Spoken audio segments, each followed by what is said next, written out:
Comment renforcer l'attractivité territoriale dans le contexte actuel de dérèglement climatique? Cette question était au cœur des discussions du premier congrès international du tourisme sportif qui s'est tenu à Pau.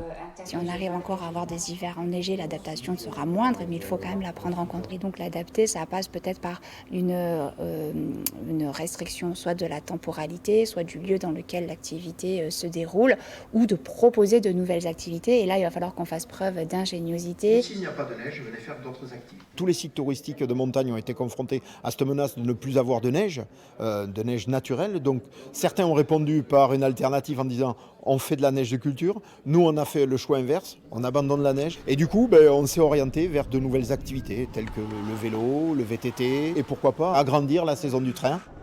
Et parmi les acteurs présents au congrès, l'association Protect Our Winters qui milite pour développer une mobilité touristique moins polluante.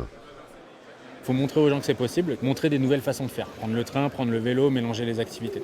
Une fois qu'on a donné cette inspiration aux gens, on essaie de leur donner les outils pour vivre la même chose. Donc par exemple, sur notre site internet, vous pouvez retrouver des outils qui vous permettent d'acheter des billets de train, des billets de bus, du covoiturage, tout combiné pour faciliter un peu ces trajets-là.